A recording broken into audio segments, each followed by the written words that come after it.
Hey everyone, welcome to this explainer. I am absolutely thrilled you're tuning in today. We're going to completely demystify programming. And listen, if you are an absolute programming novice, you are in exactly the right place.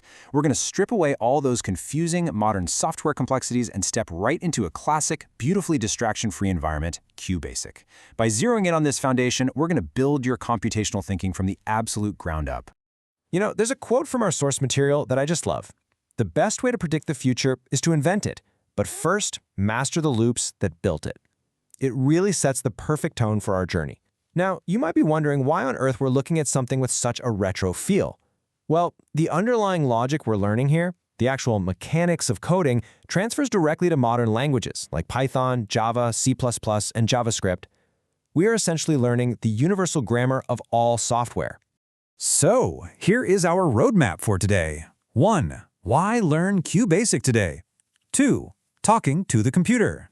3. Making smart decisions. 4. The power of loops. And finally, 5. Putting it all together. Let's jump right into part 1. Why learn QBasic today? We're not just dusting off some nostalgic 90s relic here, we are looking at the ultimate training ground for logic. Our source guide points out a pretty brilliant truth. This environment is perfect for novices simply because it forces you to understand how code actually works under the hood. There's no complicated development setup, no confusing background processes getting in the way. You type a command, you run it, and boom, immediate feedback. It strips coding all the way down to its pure essence: sequence, selection, and iteration. Moving right along to part 2, talking to the computer. Okay, let's dive into this. To get the machine to listen, speak, and remember, I want you to imagine the computer as a highly literal robot. It reads your instructions line by line, from top to bottom. Any line starting with the letters REM is just a remark or a comment for us humans, so the robot completely ignores it. But then it hits CLS. That tells our robot to clear the screen, giving us a totally blank slate. Next, it hits print. The print command is literally how we tell the robot to speak out loud. Whatever is inside those quotation marks gets displayed perfectly. It really is that simple. But for a conversation to actually mean something, the computer has to have a memory. And that introduces our very first core concept, the variable. Think of a variable as a simple named box. We can drop information into this box, like a number or some text, and the computer will store it safely for us. If it's a box specifically for text, like someone's name, QBasic uses a little $sign at the end of the name to identify it as a string. And because the contents of this box can change or vary while the program is running, we call it a variable. Which brings us to part 3, making smart decisions. All right, so now our literal robot can speak and stash things in memory boxes. We need to make it smart. We're transitioning from a machine that just blindly repeats our words to one that can evaluate data and make its own choices. So the crucial point here is how we actually control those choices. We use a really specific type of variable called a flag. Imagine a literal flag being raised or lowered on a mailbox, or just a simple on and off switch. We can use a variable, give it a value of 0 or 1, and use that to signal to the computer exactly what state we're in and when a specific task is finally complete. Let's look at a program asking the user for 2 different numbers in Trace the Logic Path. It uses what's called an if-then statement. If number 1 equals number 2, it prints an error and sets our flag variable, let's call it I, to 0, basically meaning stay in this loop and ask again. But else, if they are different, it sets the flag I to 1, telling the computer, okay, we are ready to move on. Right after that, it uses another if statement to check if number 1 is greater than number 2, picking a totally different printed response based on that math. The code is actually evaluating the user's input and choosing its own path. Up next, part 4, the power of loops.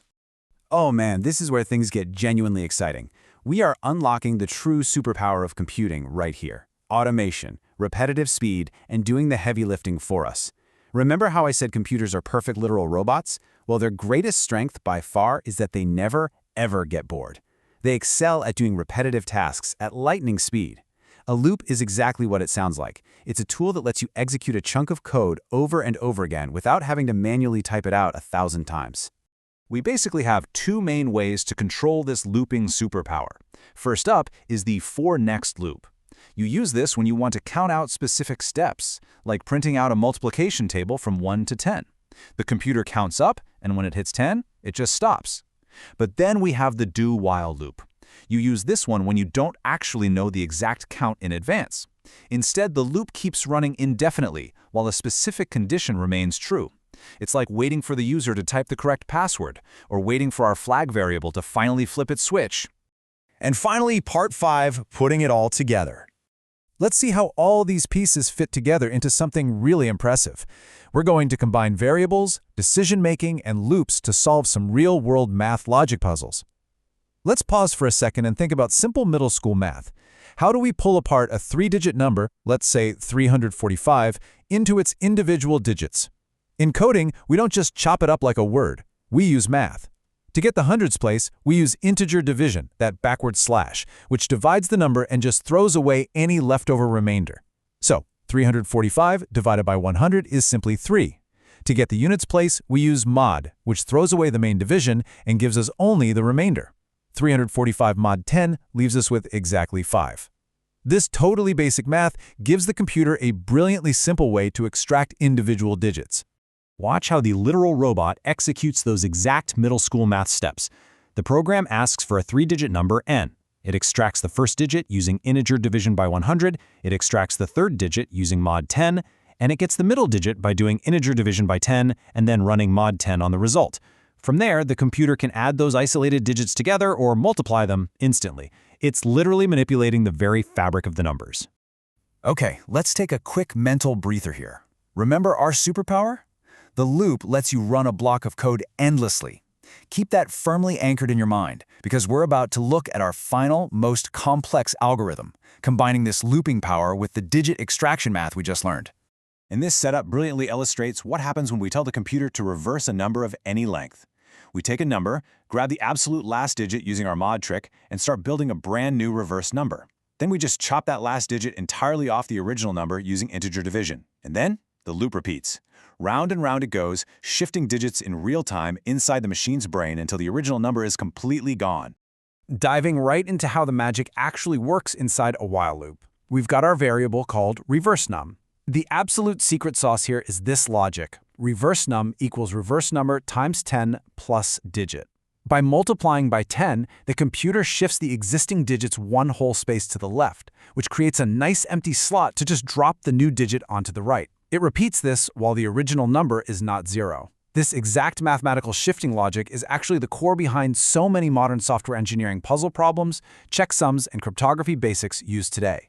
And just like that, we went from a completely blank screen to writing algorithms. You now know the fundamental building blocks of all software: sequence, selection, iteration, variables, and math logic.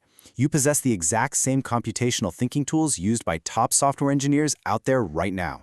So my final question to you is this: armed with these universal tools, what future are you going to invent?